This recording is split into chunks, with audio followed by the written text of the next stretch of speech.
주의 전에 나오신 여러분들 위해 하나님의 크신 은혜와 복이 임하시기를 주님의 이름으로 축원합니다.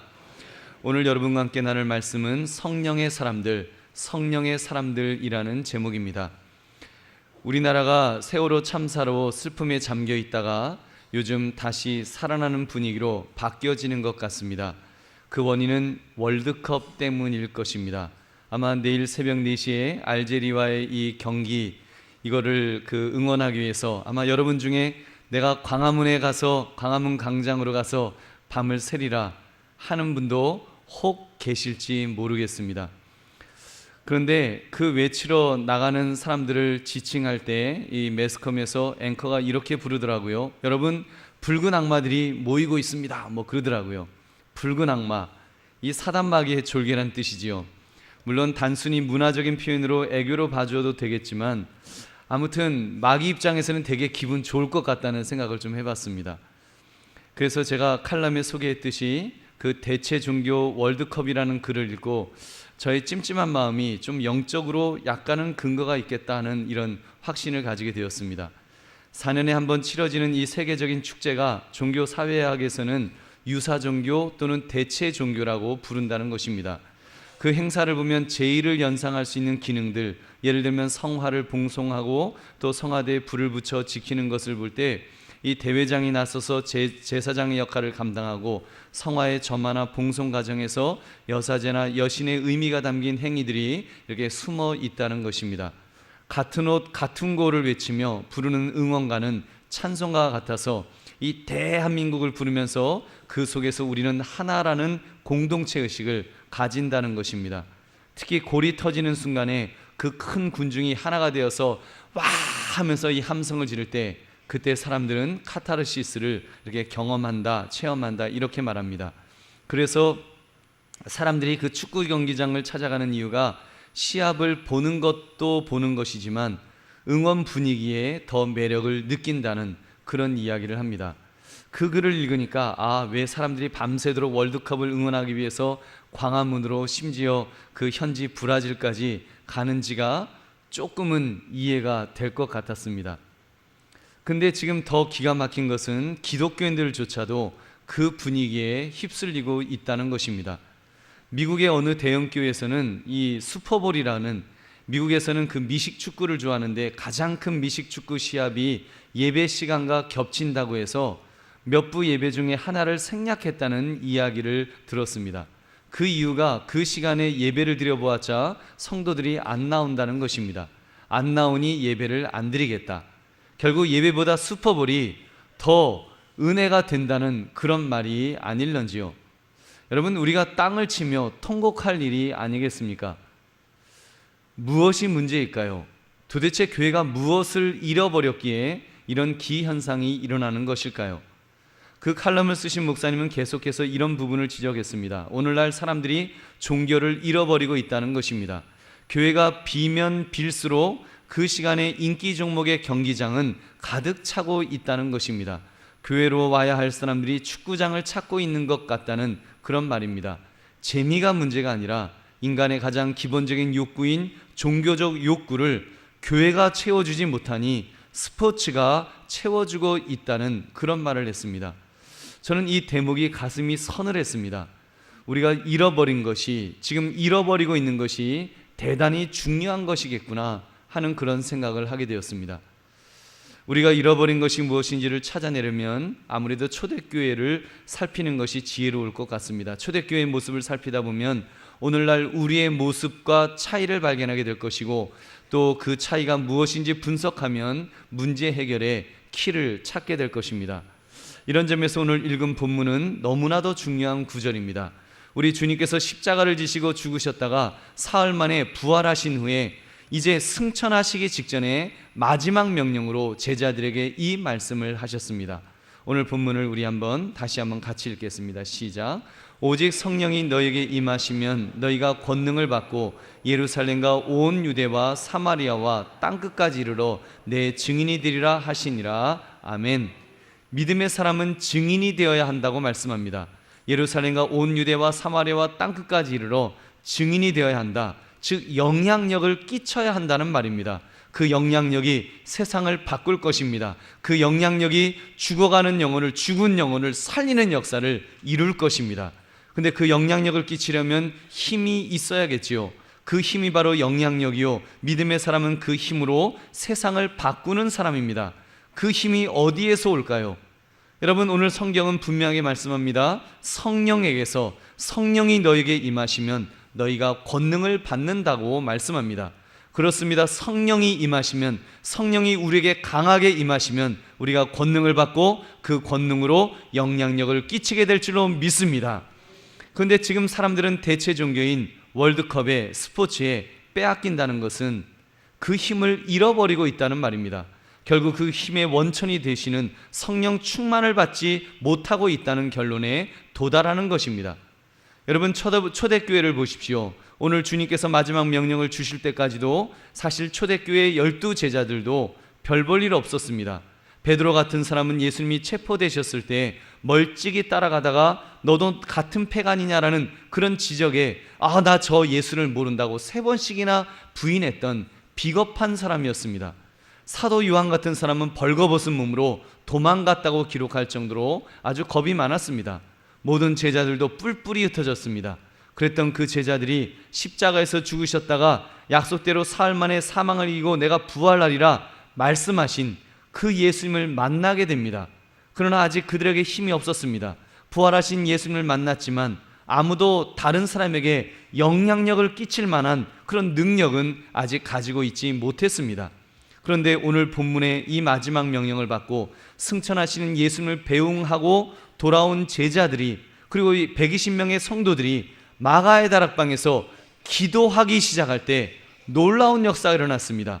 열심히 기도하고 있는데 갑자기 하늘로부터 급하고 강한 바람 같은 소리가 임하였습니다. 그리고 불의 혀 같은 것이 각자에게 임하였다고 그랬습니다. 그때 그들이 성령의 충만함을 받게 됩니다. 그때 성령의 말하게 하심을 따라서 그들이 막 이상한 말을 하기 시작하는데 방언을 말하였습니다. 그들은 그 갈릴리 출신의 유대인들이었습니다. 한 번도 외국에 나간 적이 없는 사람들이었습니다. 근데 각자 외국말을 하기 시작하는데 외국에서 온 유대인들, 이민 갔던 유대인들이 지금 이민자 유대인들이 와서 깜짝 놀랐습니다.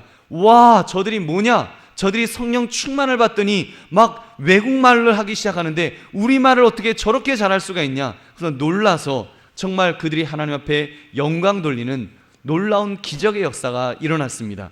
그 이후 베드로 같은 겁쟁이가 정말 멋진 능력의 사람으로 변화되는 것을 보게 됩니다. 그의 얼굴 표정, 그의 말투, 그의 눈빛이 완전히 바뀌어졌습니다. 그전에는 겁에 질린 그런 정말 소처럼 소눈알만 같아서 그냥 껌뻑껌뻑하고 있었다면 이제는 이글이글 타오르는 그런 어떤 독수리 같은, 사자 같은 그런 눈빛이 되어서 복음을 전하기 시작합니다.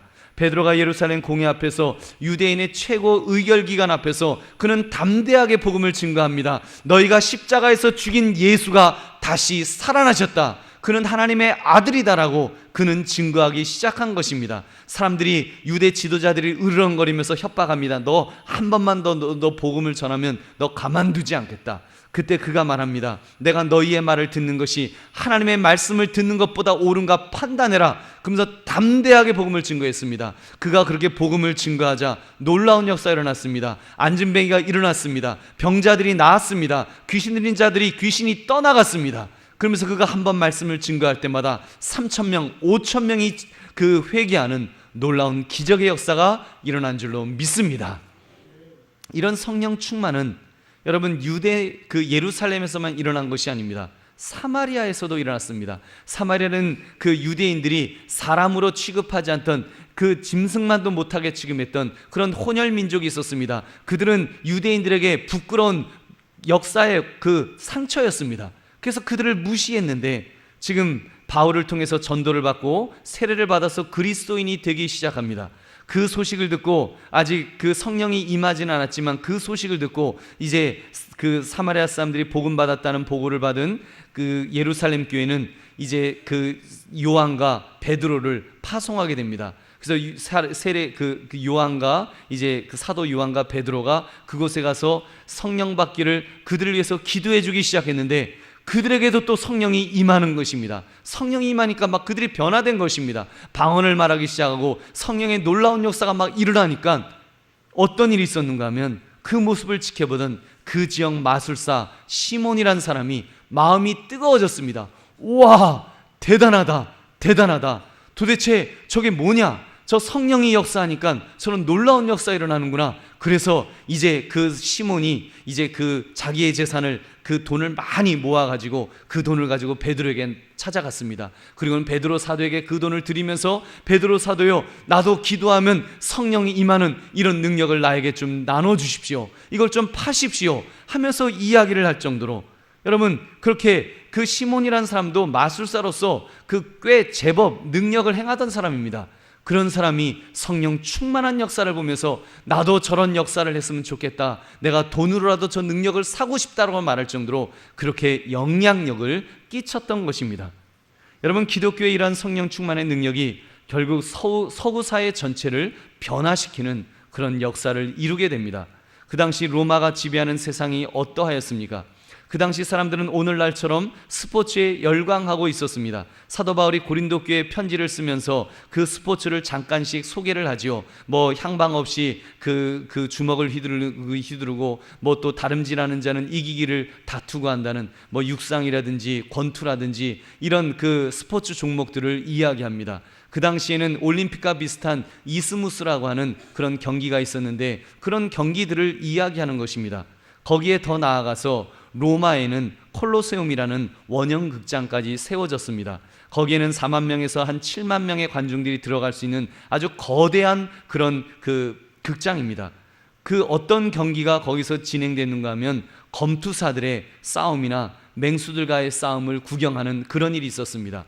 여러분, 그 영화에서 나오지요. 이제 검투사들이 싸우다가 상대방이 이제 져서 쓰러지고 있면은 이제 이기는 사람이 칼을 들고 목을 치러 갑니다. 그때 이제 사람들이 막 소리를 지릅니다. 죽여라, 죽여라, 죽여라 막 그럽니다. 그러면은 네로 황제가 딱 이러고 있다가 손가락을 어떻게 해요? 딱 이렇게 하면은 그 이제 목을 탁 쳐서 죽이는 거예요. 그럼 사람들이 와 하면서 막 열광하는데, 이건 뭐 월드컵에서 골이 들어가고 열광하는 것과는 비교할 수 없는 아주 광란적인 그런 열광을 그렇게 했던 것입니다. 여러분, 바로 그곳에서 수많은 믿음의 사람들이 순교를 당하게 됩니다. 사자에게 온 육신이 갈기갈기 찢겨서 죽고 목이 잘려 죽고 산채로 불에 타 죽는 그런 순교를 거기서 당했습니다. 생각해 보십시오. 왜 로마 사람들이 그렇게 기독교인들을 박해했을까요? 사실은 로마는 다신교였습니다.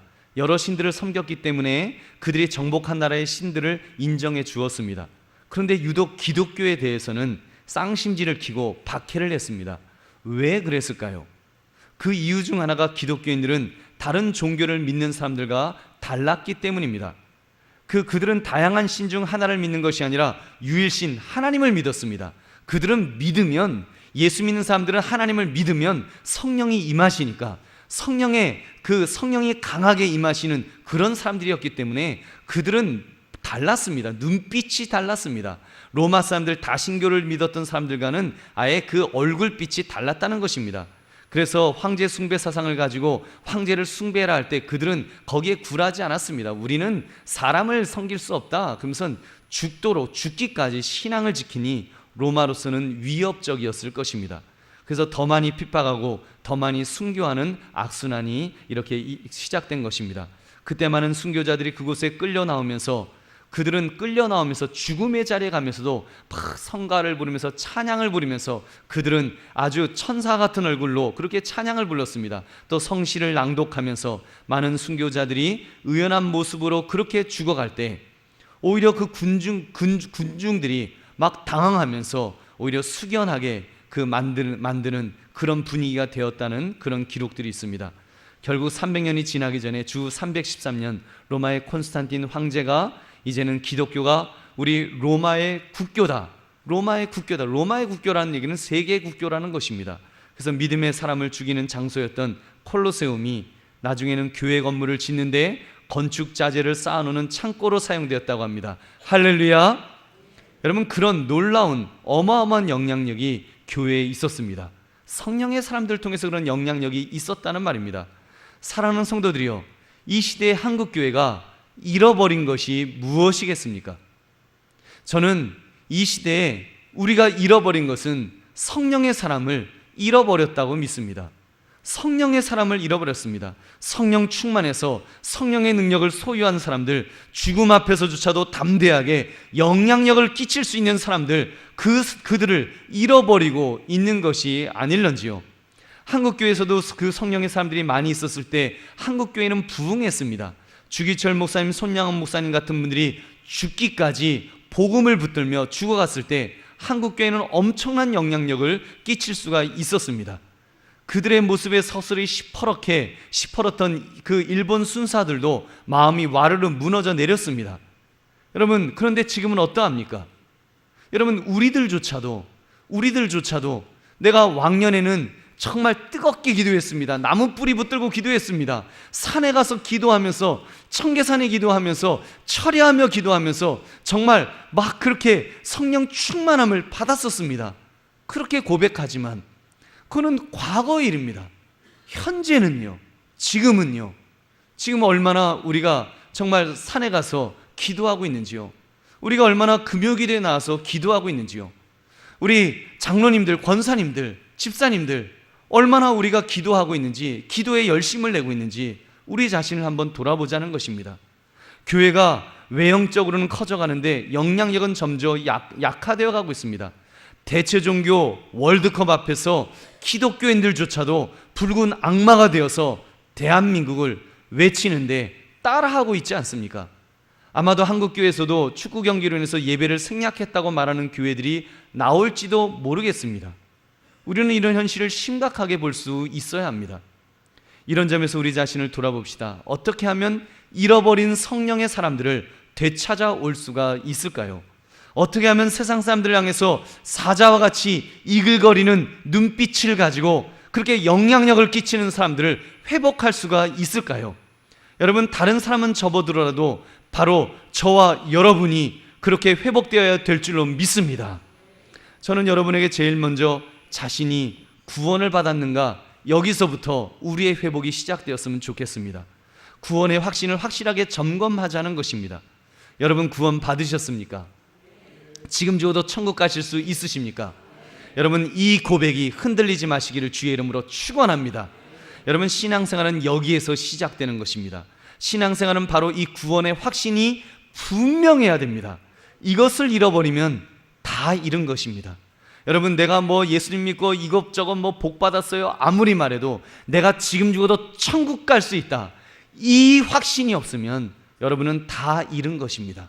여러분, 여기에서 흔들리지 마십시오. 로마서 10장 9절부터 10절은 이렇게 말씀합니다. 내가 만일 내 입으로 예수를 주로 시인하며 또 하나님께서 그를 죽은 자 가운데서 살리신 것을 내 마음에 믿으면 구원을 받으리라. 사람이 마음으로 믿어 의에 이르고 입으로 시인하여 구원에 이르느니라. 아멘. 여러분, 내가 마음으로 믿습니까? 입으로 시인하십니까? 그렇다면 여러분은 구원받은 줄 믿으시기 바랍니다. 여러분, 이미 구원을 받은 것입니다. 만약에 여러분 이 부분이 의심이 된다면 여러분에게 이런 제안을 드리겠습니다. 우리 신 목사님 하시는 우리 확신반에 꼭 등록하십시오. 그래서 여러분, 지난번에 등록했더라도, 지난번에 했더라도 10번을 했던 100번을 하든지 정말 그 확신이 흔들릴 때마다 그 공부는 하셔야 됩니다. 그리고 여러분, 혹시라도 목사님, 제가 부끄럽게 벌써 얼마나 오래됐는데 제가 또 그 확신만을 합니까? 이거 남들 보기에 좀 남사스러워서 좀 못하겠습니다. 혹시 그런 분이 계시면 저에게나 아니면 우리 여전사님에게나 개인적으로 여러분 신청을 하십시오. 말씀하십시오. 개인 레슨 해드리겠습니다. 여러분, 10번이고 좋습니다. 왜냐하면 그것이 제일 중요하기 때문에 내가 지금 저도 천국 갈 수 있다, 이 믿음만은 여러분 분명하게 가지고 있어야 되기 때문에 여러분, 여기에서 흔들리지 마시기를, 이 구원의 확신이 확실히 하시기를 주님의 이름으로 축원합니다. 둘째, 이제는 그 확신을 근거로 여러분은 놀라운 성령의 바다 위에 서 있음을 우리는 느낄 수 있어야 됩니다. 구원의 확신이 있는 사람은 이미 성령을 받은 사람입니다. 요한복음 14장 16절부터 17절 말씀 같이 읽어보겠습니다. 시작. 내가 아버지께 구하겠으니 그가 또 다른 보혜사를 너에게 주사 영원토록 너희와 함께 있게 하리니 그는 진리의 영이라 세상은 능히 그를 받지 못하나니 이는 그를 보지도 못하고 알지도 못함이라. 그러나 너희는 그를 아나니 그는 너희와 함께 거하시며 또 너희 속에 계시겠음이라. 아멘. 우리가 구원의 확신을 가지고 그렇게 고백한다면 우리에겐 이미 성령이 계신 것입니다. 성령 하나님이 이미 계시다고 우리 주님께서 그렇게 말씀하십니다. 세상 사람들은 알지 못하지만 우리는 압니다. 왜냐하면 성령께서 내 속에 함께 하시기 때문에 우리는 그것을 깨닫는 것입니다. 요한복음 14장 26절을 말씀합니다. 보혜사 곧 아버지께서 내 이름으로 보내실 성령, 그가 너희에게 모든 것을 가르치고 내가 너희에게 말한 모든 것을 생각나게 하리라. 아멘. 성령께서 우리의 마음속에 가르치셨기 때문에, 이 주님의 말씀을 가르치셨기 때문에 우리가 지금 죽어도 천국 갈 수 있다, 내가 마음으로 믿고 입으로 시인하는 그런 고백을 할 수 있는 줄로 믿습니다. 그렇다면 성령이 있는 것입니다. 성령이 임하신 것입니다. 성령께서 강하게 나와 함께 하십니다. 그런데 왜 궁색해 합니까? 왜 궁색해 있습니까? 왜 위축되어서 마치 고아처럼 아무것도 없는 사람처럼 초라하게 있느냐는 것입니다. 왜 어깨가 쭉 늘어져서 그렇게 있느냐는 것입니다. 성령이 없는 사람처럼 그렇게 사느냐는 말입니다. 여러분, CCC 대학생 선교회를 세운 빌 브라이튼 목사님께서 성령에 대해서 그 이야기를 하면서 이런 재미있는 일화를 이야기해 주었습니다. 미국의 예이츠 풀이라는 목장 주인이 있었는데 그 겉모양은 목장 주인이었지만 운영이 너무 어려워서, 너무 운영이 안 되어서 정부로부터 이렇게 보조금을 받아서 근근히 살고 있었다는 것입니다.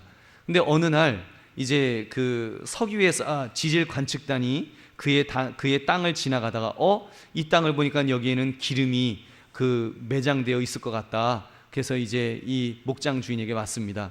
여기를 한번 우리가 시추할 수 있도록, 팔 수 있도록 허락을 해 주십시오. 그래서 이제 허락을 해 줬습니다. 그랬더니 이제 땅을 파는데 지하 340m쯤 파게 되었을 때 거기에서 기름이 터진 것입니다. 막 콸콸콸콸 이제 막 그 유전이 터져 갖고 이제 기름이 나오기 시작하는데 하루에 8만 배럴의 석유가 쏟아져 나왔다는 것입니다. 요즘 한 배럴당 한 100불 넘으니까 적어도 800만 달러, 하루에 800만 달러의 기름이 막 펑펑펑펑 나오는 것입니다. 그래갖고 이제 다른 데도 파보자 하면서 여러 개를 막 이렇게 팠더니 그 중에서 또 몇 개가 막 나오는데 어떤 데는 2배로 나오는 거예요. 막 16만 배럴이 나온 거예요. 그러면 하루에 1600만 달러어치의 기름이 막 터져 나오는 것입니다. 뭐 어마어마한 일이 일어난 거예요. 그러면서 이렇게 정부에서 더 자세히 조사를 해보니까 적어도 30년 이상 이렇게 나올 수 있는 기름이 그 땅 속에, 땅 밑에 있다는 것을 발견한 것입니다. 한마디로 말해서 석유의 지하 호수 위에 이렇게 둥둥 떠 있는데 앉아 있었던 것입니다. 돈방석에 앉아 있었으면서도 무지해서 아무것도 몰라서 구제금을 타는 신세로 살았었다는 말입니다. 그렇습니다. 우리 기독교인들이 이미 성령님을 모시고 있음에도 불구하고 영적 빈곤 속에 살아갑니다. 심지어 어떤 분은 나는 예수님은 알지만 성령님은 모릅니다, 이렇게 말합니다. 괜히 성령님 이야기하다가 뭐 신비주의자로 찍힐까봐 난 성령 잘 모르겠습니다. 여러분, 이것이 얼마나 잘못된 태도입니까? 그것은 마치 석유의 지하 호수 위에 있던 H 목장주처럼 성령의 임재를 알지 못해서 빈곤하게 살아가는 것과 똑같은 모습일 것입니다. 여러분 안에 계시는 성령님께 민감하시기를 주의 이름으로 축원합니다. 내 입에서 하나님 아버지라고 고백할 때 이미 나는 성령님을 모시고 있는 것입니다. 로마서 8장 15절을 말씀합니다. 너희는 다시 무소하는 종의 영을 받지 아니하고 양자의 영을 받았으므로 우리가 아빠 아버지라 부르짖느니라. 아빠 아버지라 부르짖는 것은 이미 양자의 영이 내게 있다는 것입니다. 양자의 영이 바로 성령님인 것입니다. 여러분, 사랑하는 성도들이여, 그 성령님에게 좀 더 민감해지시기를 바랍니다. 성령님은 보혜사 하나님이라고 했습니다. 우리를 돕는 분, 옆에 계셔서 우리를 힘있고 강건하게 하며 능력을 주시는 분이십니다. 그분은 인격 있으신 분이십니다. 무한한 지성과 의지와 감정을 가지고 계십니다. 그러므로 성령을 인정해 드릴 때 성령님은 기뻐하시며 더 충만하게 우리에게 임하실 줄로 믿습니다. 그 성령님은 인격체인 우리와 함께 구체적으로 행하십니다. 성령님은 말씀하십니다. 성령님은 가르치십니다. 성령님은 증거하십니다. 성령님은 인도하십니다. 때로는 우리를 책망하실 것입니다. 때로는 명하시기도 하십니다. 그 성령님은 죄인에게 손을 뻗치기도 하시고 기적을 행하시는 놀라운 성령이신 줄 믿으시기 바랍니다. 그리고 그 성령님은 하나님이시기 때문에 영원하십니다. 무소부재하십니다. 전지하십니다. 전능하십니다. 그 밖에 성령의 사역에 대해서, 성령님의 삼위일체성에 대해서 우리가 이야기를 하기 시작한다면 우리 평생을 말해도 우리는 다 이해할 수 없을 것입니다. 여러분, 그 성령님이 이미 여러분에게 계신 줄로 믿습니다. 이제 그 성령님께 민감해서 오순절 다락방에서 기도했던 믿음의 선배들처럼 우리들도 기도하면 됩니다. 부르짖어 기도하라 그랬습니다. 간구하라 그랬습니다. 성령 충만을 위하여 기도하면 성령께서 강하게 임재하여 주시는 것입니다. 그 풍성하신 성령님을 인정해 들으시기를 주님의 이름으로 축원합니다. 이 성령님에게 민감하기 위해서는 우리의 기초가 튼튼해야 합니다. 기초가 약한데 어떻게 성령의 사람으로 제대로 힘을 쓸 수가 있겠습니까? 전에 월드컵 4강에 들어갔을 때인가요? 그때 4강인가 8강인가 들어갔을 때, 그때 히딩크 감독이 이런 말 했던 거 기억납니다. 한국 선수들이 기초 체력이 약했는지 기초 체력을 튼튼하게 했다. 기초 체력을 튼튼하게 만들었다. 그래서 그 튼튼한 기초 체력 위에서 승리를 할 수 있었다고 그렇게 말했습니다. 여러분, 영적인 힘도 성령의 사람으로 제대로 힘을 쓰려면 영적인 기초 체력이 튼튼해야 하는 것입니다. 저는 여러분에게 그런 점에서 말씀과 기도로 무장하시기를 부탁드립니다. 연초에 그래서 제가 111 운동을 우리 교회에서 시작하자고 우리 장로님들과 함께 이 운동을 시작하고 있습니다. 하루 1시간 기도, 하루 그 석장, 주일은 5장 읽으면 1년에 한 번 성경 읽기, 그리고 1년에 1명 전도, 이 운동이 필요합니다. 이런 운동을 통해서 우리의 기초 체력부터 보강이 되어야 하는 것입니다. 오늘날 한국교회를 보십시오. 한국교회 성도들을 보십시오. 무슨 훈련, 무슨 세미나, 화려하고 멋진 교육을 얼마나 많이 받고 있습니까? 기도 훈련도 많이 받고 있고, 전도 훈련도 많이 받고 있고, 성령 훈련도 많이 받고 있습니다. 근데 문제는 기본입니다. 문제는 기본이 약합니다. 기초가 약합니다. 여러분, 안타까운 것은 기도 훈련은 받는데 기도는 하지 않습니다. 전도 훈련은 받는데 전도는 하지 않습니다. 성경 훈련은 받는데 막상 성경은 읽지 않습니다. 영적인 기초 체력이 바닥이 나는데 무슨 권능을 받을 수가 있겠습니까? 무슨 영향력을 끼칠 수가 있겠냐는 말입니다. 그러므로 여러분, 111 운동, 기도와 말씀과 전도의 기초 체력부터 다시 다지시는 저와 여러분 되시기를 주님의 이름으로 축원합니다. 말씀을 맺습니다. 우리 이 시대에 우리가 회복해야 될 것은 성령의 사람으로 변화되는 것입니다. 특히 지금 월드컵으로 모두가 붉은 악마가 되겠다며 대한민국을 외치고 있을 때 우리 속지 말아야 합니다. 사단은 월드컵 같은 스포츠를 대체 종교로 악용할 수 있습니다. 여러분, 오해하지 마십시오. 스포츠가 악하다는 것은 아닙니다. 악하게 사용될 수 있음을 말씀드리는 것입니다.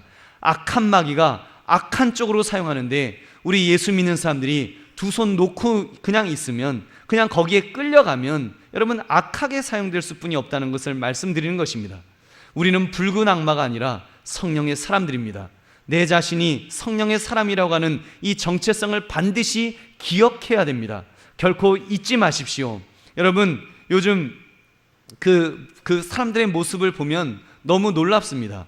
그 신문 보니까 오죽하면 월드컵 스님족이 다 생겼다는 그런 기사를 읽었습니다. 들어보셨습니까? 월드컵 스님족. 스님들이 어떻게 합니까? 스님들이 초저녁에 잠을 자고 새벽 3시면 일어나서 예불을 드리는 것에 빗대어 나온 말입니다.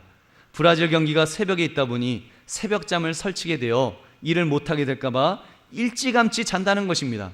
술자리, 늘 술 먹던 사람이 술자리도 안 하고, 그리고 저녁 모임도 안 갖고, 식사 모임도 안 하고, 9시 되면 자고 새벽 3시 되면 일어나는, 내일도 새벽 4시부터 한다 그러잖아요. 그러니까 일어나서 일찍 자고 일찍 일어나는 새 나라의 어린이가 되었다는 그런 이야기를 들었습니다. 저는 그런 생각을 했습니다. 그렇다면 새벽 기도도 되겠다. 새벽 기도도 되겠다. 아마 여러분, 오늘 새벽 4시에 일어날 분들 아마 제가 보기에는 한 80% 이상은 될걸요. 그죠? 새벽 4시에 일어날 수, 월드컵 보기 위해서 새벽 4시에 일어날 수 있다면 여러분 새벽 기도는 5시입니다. 왜 못하겠습니까? 여러분 우리 요즘처럼 새벽 기도회가 절실한 때가 어디 있습니까?